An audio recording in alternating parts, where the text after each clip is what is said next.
guys, welcome back to another episode of She Loves Finance. I'm your host, Sheila, and today, pag-uusapan natin kung bakit mahalaga na maintindihan mo kung papaano magplano ng iyong finances dito sa Canada. Kasi nga karamihan sa ating mga Pilipino ay hindi talaga alam kung papaano or ano ba yung mga dapat unahin nila pag nagsisimula sila na iayos yung finances nila o yung buhay nila dito sa Canada. Kasi nga once na dumating ka dito, parang siyempre nagre-reset yung buhay mo at ngayon nga kailangan mo ulit mag-adjust at kailangan mong malaman kung paano ka makakasettle ng maayos dito, ngayon ngang dito na ang bago mong tahanan. Kung sa Pilipinas o sa bansang pinagmulan mo ay hindi mo pa naayos yung finances mo, baka nga ito na yung chance mo na lalo't nandito ka na sa Canada na kayang-kaya mong iayos ang iyong future at ang future ng family mo kung alam mo ang dapat mong gawin para magkaroon ng good or fresh start. Ang mga dapat mong gawin, aalamin natin yan. Yung pagpaplano ng finances, ang tawag dyan, financial planning. Kasi yung financial planning na parang sa karamihan sa atin, parang big word, di ba? Parang narinig mong financial planning, parang yung tipong nakaka-intimidate yung term kasi nga parang pangmayaman. Siguro sinasabi mo na, "Ay naku, nagsisimula pa lang ako dito sa Canada at wala pa naman akong kailangang iplano." At hindi para sa akin yung financial planning na yan. And ayan nga yung maling mindset ng karamihan sa ating mga Pilipino. Kasi nga hindi pa natin alam yung idea ng financial planning pero rejected na agad sa atin yung idea. Pero bakit ba ganon? Kasi wala o hindi sapat ang financial knowledge or education na meron ang karamihan sa atin. Bakit? Kasi ayan nga na mapag-usapan nga lang itong mga ganitong bagay kasi nagkakatamaran na. Yung tipong wala ng gana sa usapan, parang tsaka na lang, marami pa naman akong iniintindi, tsaka na lang, mas maliit pa naman sahod ko. Sarado ang isip and karamihan, walang readiness to learn talaga na malaman itong mga important information na about sa finances.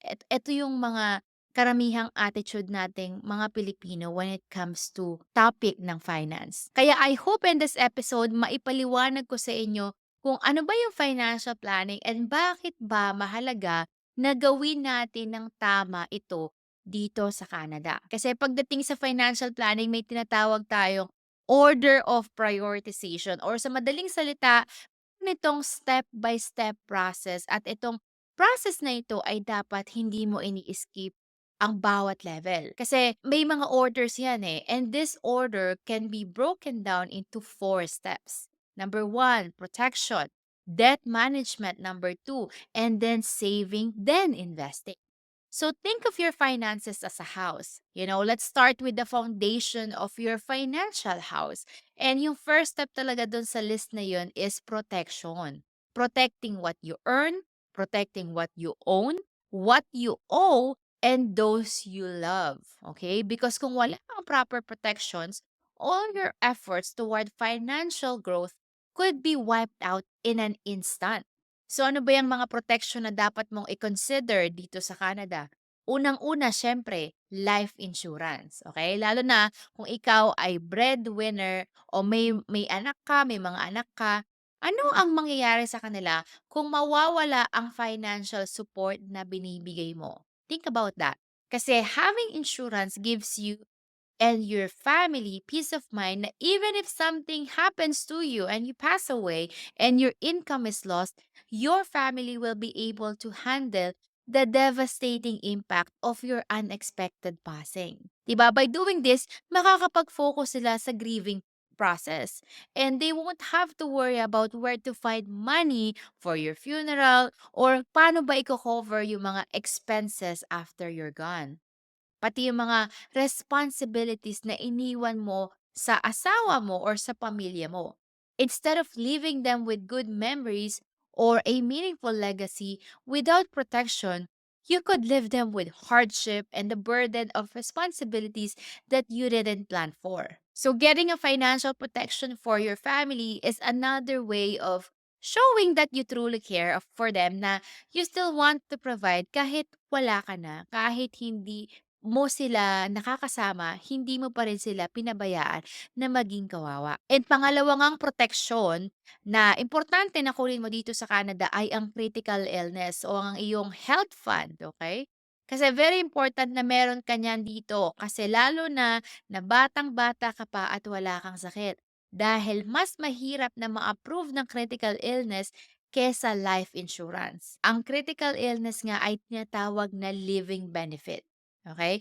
If you get diagnosed with one of the 25 common eligible conditions, then ang mangyayari dyan, you will get the lump sum coverage tax-free na pwede mong gamitin to pay for your expenses dahil maybe you took some time off sa work dahil nga nagpapagaling ka and your income stops but the bills doesn't stop. They're continuous. Yung mortgage, yung rent, yung loans, your food. Maybe na-hospital ka and hindi mo na kayang mag-work. Maybe you need someone to look after you. And syempre, yung tao naman yun, kailangan mo rin siyang i-support financially while that person is looking after you. You can use this funds, the critical illness fund, for any other things. Wala, hindi talaga siya dedicated lang para sa one purpose. Pwede mo siyang gamitin sa kahit anong bagay. Hindi ka tatanungin ng insurance company. And ito pa, how many people you know that have cancer, no matter what age, gender, or background you came from, kahit wala sa lahi nyo, pwedeng-pwede ka nang magka-cancer these days. Kasi dahil na rin yan sa modernization ng lifestyle, pati nga sa mga kinakain natin at sa mga bagay na exposed tayo. And sa heart attack naman, it takes multiple heart attack or stroke for some people before they die, which is a good thing, right? And that is because of modern medicine. Kaya talagang napaka-importante ng living benefit protection na ito. Kaya make sure na meron kayong critical illness. At ang pangatlo nga ay ang tinatawag na disability insurance, especially nga sa mga business owners or yung mga self-employed natin dyan. Usually, if you have an employer, may mga benefits tayo na tinatawag na EI, meron tayong WCV or yung workers' compensation benefit. However, this only apply if your illness or injury is work-related. For example, if you catch an illness from a patient or maybe nag-slip ka and you dislocated a bone, and you're working in a hospital, then the WCB will cover you. But what if something happens to you na outside work, not work related? Then in that case, you wouldn't be eligible for work compensation benefit. Okay? Hindi ka magiging eligible doon kasi hindi naman yung nangyari sa work mo and hindi work-related yung cause ng disability mo. But with disability insurance, you don't need to be diagnosed with a serious illness to receive a payout.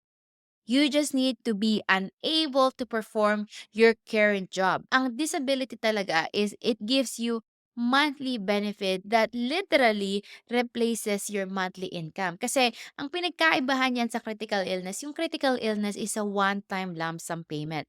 Pero ang disability benefit is literally replacing your income. So if your disability coverage is 4,000 income and your income is 4,000, yun yung nire-replace for a portion of that, nire-replace ng disability. So about 80% nire-replace yan ng disability insurance.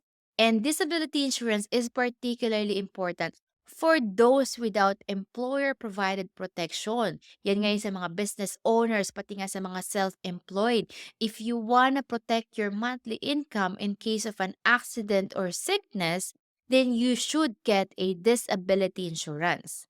And the other important layer under protection after ng disability insurance is ang pagkakaroon ng emergency fund. And yung emergency fund nga na ito, this is your cushion in case of an emergency like a job loss or any financial emergencies.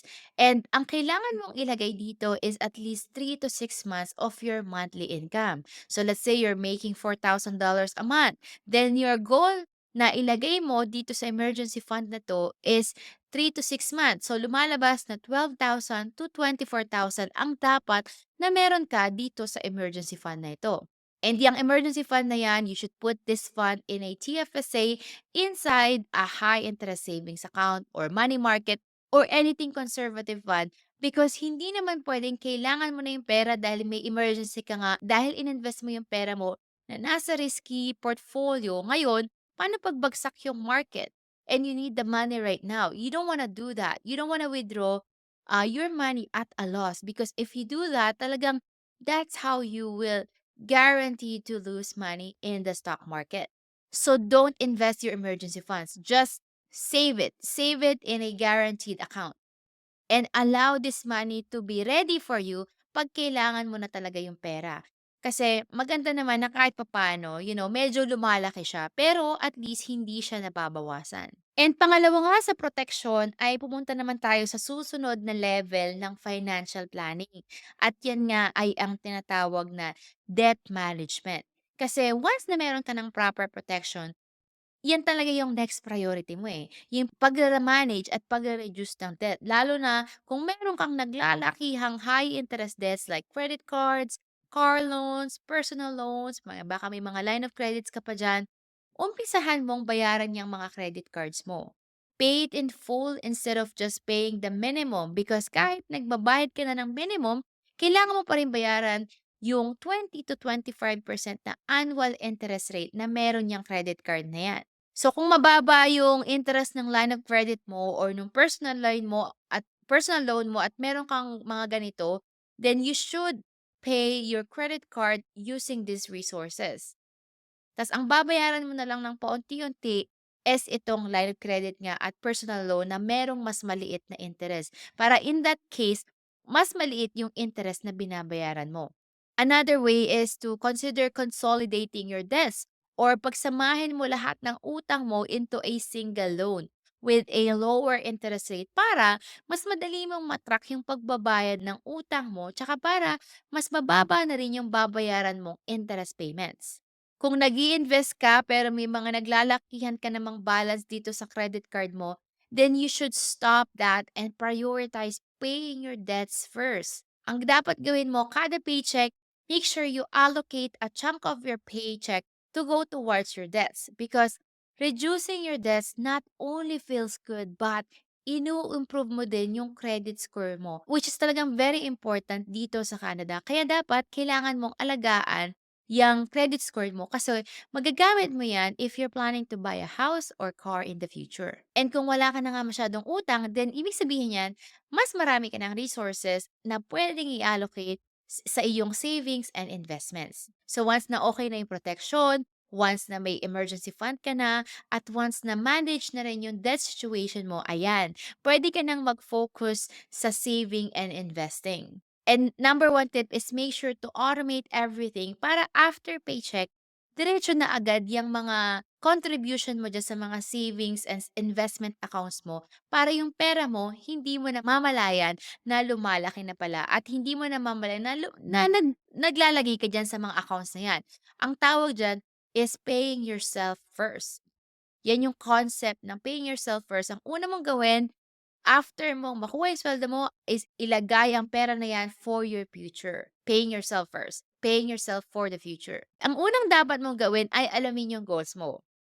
Para ba yan sa pag-save mo para sa bahay mo, para sa education ng anak mo, or para sa retirement mo? Kailangan alam mo yan para mas makapag-desisyon ka din kung saang bucket mo or saang registered account mo ilalagay ang pera mo. At importante rin na alam mo yung time horizon mo para malalaman mo kung maglalagay ka ba ng conservative portfolio o maglalagay ka ba ng equities or ng high risk portfolio dyan sa investment account mo. Kasi kailangan yung goals is aligned sa risk tolerance mo at sa time frame na isiset mo para sa goals mo. Mahalaga rin na you know how to diversify your investments. Importante na malaman mo kung anong registered account ang appropriate na gamitin mo based dun sa goals mo. Kasi yung mga registered accounts natin ay may kanya-kanyang purposes at tax advantages. So, importante na patuloy kang mag-aral, magbasa, manood ng videos, makinig ng podcast para patuloy ka pang ma-educate at lumawak yung kaalaman mo about your own personal finance. At ito nga guys, ang pagkakasunod-sunod ng tamang pagpaplano ng iyong finances dito sa Canada. Hindi mo pwedeng lagpasan o iskipan ang isang level dahil kapag ginawa mo yon and the unexpected thing came up, mawawala lahat ng binuo mo para sa future mo at sa future ng family mo dito sa Canada. So make sure that you build from the ground up with a solid foundation para hindi madaling mag-collapse ang iyong financial house. Hanggang dito na lang at sana ay may natutunan ka hanggang sa susunod nating episode dito sa She Loves Finance. Bye guys!